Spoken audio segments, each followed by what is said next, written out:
Urgente! O ministro Alexandre de Moraes acabou de mandar investigar o Fábio Vaz Garten e o advogado do Bolsonaro, Paulo Bueno, por suposta obstrução de justiça. Isso aqui é breaking news e eu vim correndo aqui para trazer para vocês essa notícia com a nossa análise. E nesse nosso encontro com justiça eu vou te mostrar duas coisas.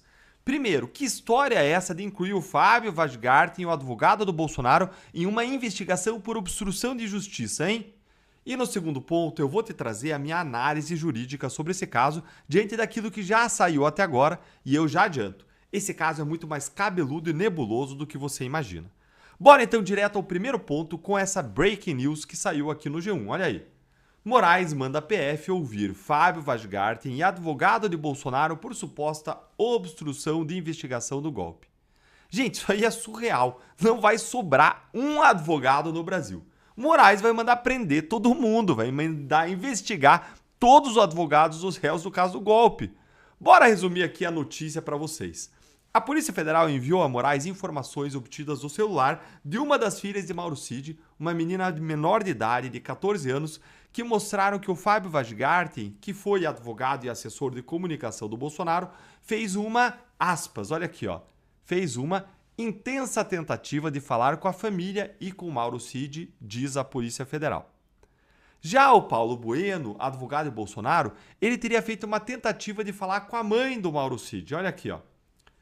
Não bastasse as várias investidas sobre a filha e esposa do Mauro Cid, a defesa dos corréus investiu também sobre a sua mãe, Agnes Barbosa Cid, quando em eventos realizados na Hípica de São Paulo, o Dr. Luiz Eduardo Kuntz, uma vez acompanhado pelo Dr. Paulo Costa Bueno, cercaram-na no sentido de demover a defesa então constituída por Mauro Cid, conforme declaração particular que também acompanha a presente. Ou seja, eles teriam abordado aí a mãe do Mauro Cid pedindo para que fosse mudada o advogado, o atendimento jurídico do Mauro Cid. Agora então bora para o meu segundo ponto, com a minha análise jurídica de tudo isso aí que saiu. E, em primeiro lugar, eu preciso começar com a seguinte pergunta. Cadê a PGR, gente? Onde está a PGR? Moraes está tomando todas essas decisões investigatórias de ofício, ou seja, sem pedido da PGR, por iniciativa própria, quando a PGR é quem deveria liderar as investigações e pedir todas essas medidas, não Moraes.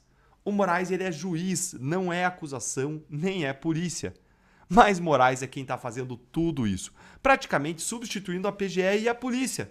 A PGR, pra quê, né? Pra que PGR se o Moraes faz tudo e faz pior? Faz de ofício, ou seja, faz por iniciativa própria sem nenhuma provocação. Pra que PF, pra que PGR lá em cima se existe Alexandre de Moraes? Gente, isso aqui é uma ilegalidade tremenda, porque isso aqui viola o devido processo legal, viola o sistema acusatório previsto na Constituição, no direito processual penal, que estabelece aí um processo de partes. Mas o Moraes está conduzindo o processo. Moraes não é investigador. Pelo menos não em tese, né, gente? Na prática ele é. Eu sei que a gente fala isso sempre, que ele não pode ser investigador, mas a gente tem que continuar falando, porque esse tipo de absurdo ele não pode ser normalizado. Dito isso, bora agora colocar a bola no chão. Existiam medidas cautelares que impediam o contato entre diferentes investigados dessa ação do golpe. Inclusive impediu o contato por meio de pessoas que pudessem ser intermediárias, como advogados e como familiares. Por outro lado, nada impedia o contato entre os advogados dos investigados entre eles. Dá uma olhadinha aqui, para ficar bem claro isso aqui para você. Moraes diz que não proibiu o contato entre advogados e investigados por suposto golpe. Só que ele deu uma decisão esclarecendo uma decisão anterior, deixando muito claro, não proibiu o contato entre os advogados. Então, na decisão do Moraes que esclareceu isso, o Moraes ele disse ainda que o seu objetivo era impedir que haja qualquer tipo de interferência nas investigações. Por exemplo, que alguém vá lá e influencie o depoimento de testemunhas. Agora, se era possível, se era legítimo contatos entre advogados, o Moraes também está reconhecendo aí implicitamente que é legítimo e não poderia ser diferente o contato entre os advogados para conversar sobre as teses jurídicas que eles iam usar, ou ainda para buscar informações sobre qual que vai ser a postura dos outros advogados, dos outros réus, dos outros investigados, inclusive sobre o que eles iam ou não iam falar. Isso é legítimo, buscar informação é legítimo, que não pode ir lá e tentar interferir. Então, o que estava proibido estritamente, hein? O que estava proibido era interferir nas investigações. mas não buscar informações ou alinhar teses jurídicas. Isso não estava proibido.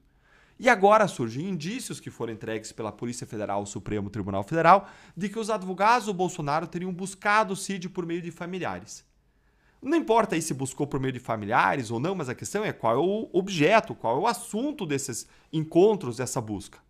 Nesse sentido, é necessária uma investigação para esclarecer essa situação, porque a gente pode ter duas diferentes situações aí. De um lado, se os advogados do Bolsonaro eles buscaram o Cid para obter informações, não tem nada de errado nisso, gente. Eles podem, aliás, ter ido lá procurar informações sobre as ilegalidades do acordo de colaboração premiada do próprio Mauro Cid, isso com o objetivo de denunciar abusos, como a coação e a pressão que o Cid sofreu. Eles podem ainda ter procurado o Mauro Cid, pelo que consta na investigação até agora, para que o Cid trocasse de advogado, para alinhar teses jurídicas e estratégias de defesa, até para que Cid não fizesse a delação. E isso tudo também é perfeitamente legítimo. O que não poderia acontecer? O que não poderia acontecer seria um outro tipo de situação. Que eles buscassem interferir, por exemplo, do que o Cid ia falar ou não falar. Que eles quisessem interferir, coagir testemunha, oferecer recompensa para a testemunha falar ou não falar alguma coisa. Isso tudo seria interferência na investigação. Mas não tem nenhuma evidência de que isso tenha acontecido. E eu, particularmente, eu duvido que surja alguma evidência nessa direção. Eu não acredito que os advogados desse porte fariam qualquer coisa desse tipo. Jamais. Então a gente precisa entender exatamente o que aconteceu. Porque se não teve interferência no que o Cid diria, não tem como dizer que teve aí algum tipo de crime.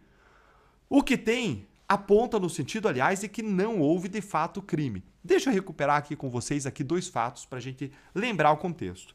Primeiro, no caso do Eduardo Kuntz, foi o Cid quem o procurou para dizer que colocaram palavras na boca dele, que ele foi coagido pela Polícia Federal a fazer a delação. Isso, gente, é uma denúncia de abusos e de violações de direitos fundamentais, não por parte dos advogados, mas por parte do Estado, que é algo gravíssimo. E essa denúncia foi feita a um advogado, ou seja, o advogado recebeu do colaborador uma informação de que o colaborador estava sofrendo abusos e de que o colaborador foi coagido para fazer o seu acordo de colaboração. Gente, diante disso, é claro que o advogado tem todo o direito de denunciar isso, de usar essas informações de forma estratégica na defesa do seu cliente. E Moraes, como juiz do caso, ele deveria mandar investigar essas ilegalidades e não investigar o advogado que denunciou as ilegalidades. Segundo ponto, segundo fato importante, há todo um contexto de abusos, de ilegalidades, de inconstitucionalidades por parte de Moraes e do STF. Além de vários episódios do próprio Cid dizendo que ele foi coagido na sua delação e que forçaram ele a dizer coisas que não aconteceram. Então é totalmente legítimo, sim, que os advogados do Bolsonaro procurem informações a esse respeito para ajudar eles na estratégia de defesa dos seus clientes. Afinal de contas, são denúncias gravíssimas de abusos da principal estrela da acusação, que é um colaborador. E não vamos esquecer em nenhum momento o contexto geral de abusos do Moraes que permeia todo esse caso. Ah, Deltan, mas não é possível que os advogados tenham procurado ali o Cid com o objetivo de coagir ele para botar uma pressão? Olha, gente, tudo que surgiu até agora aponta que houve coações, mas não dos advogados, e sim do Supremo. É só olhar os materiais que vieram à tona, os depoimentos, os áudios do Cid, as mensagens dele. Agora, o que mais me impressiona nisso tudo é que as informações sobre os contatos dos advogados com o Cid mostram mais uma vez que o Cid omitiu fatos do Supremo. Porque ele só está contando isso ao Supremo agora, só entregou o celular da filha agora. Então, quem é que está descumprindo as regras, hein? Quem está descumprindo as regras, o acordo, é o próprio Mauro Cid. E o que o Moraes fez com ele? Nada. Na dica de nada. Enquanto os advogados são incluídos em inquérito, o Cid não acontece nada com ele. O que o Moraes vai fazer com o Cid, hein? Nada de novo. Porque o Moraes tem um casamento com o Cid. Ou melhor, o Moraes tem um casamento com a versão que o Cid apresentou alinhada com o Supremo.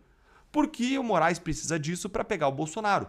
E nada vai abalar então essa delação até isso acontecer. Até Bolsonaro ser pego e estar atrás das grades. Agora, diante dessa nova investigação aí sobre os advogados, eu só sei o seguinte, gente, que se depender do Moraes, pelo jeito, não vai sobrar nenhum advogado criminalista aí no Brasil. Onde está a OAB, gente? Me conta aí a sua opinião nos comentários.